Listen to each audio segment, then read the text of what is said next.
Mutual ஃபண்ட்ல SIP முறையில் invest பண்ணி கோடீஸ்வரர் ஆகலான்னு பல கனவோட இன்வெஸ்ட் பண்ற பல பேர்த்தால கோடீஸ்வரர் ஆகவே முடியல. இது சின்ன இன்வெஸ்ட்மெண்ட் பெரிய லாபம் சீரியஸ் வித் பிரவீன் சென். மறக்காம இந்த வீடியோவை சேவ் பண்ணி வச்சுக்கோங்க. இந்த மாதிரி ஸ்மார்ட் ஃபினான்ஸ் கண்டென்ட்டுக்கு நம்ம பேஜை ஃபாலோ பண்ணிக்கோங்க.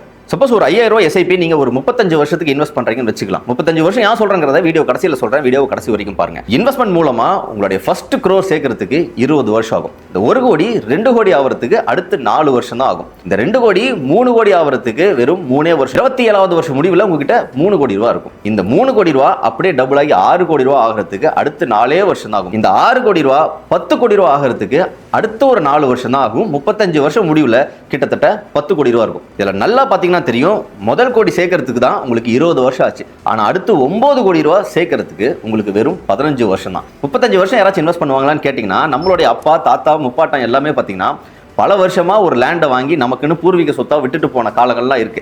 சேர்க்கணும்னு நினைச்சா யாராலையும் எது மூலியமாவும் சேர்க்கலாம். இதை பத்தின டீடைல்டு கால்குலேஷன் வேணும் அப்படின்னா எஸ்ஐபி நீங்க கமெண்ட் பண்ணுங்க. ஃபுல் டீடைல்ஸ் நான் ஷேர் பண்றேன். மறக்காம ஃபாலோ பண்ணிட்டு நீங்க கமெண்ட் பண்ணீங்கன்னா தான் உங்களுக்கு என்னால டிஎம்ஏ பண்ண முடியும். This content is for educational purposes only.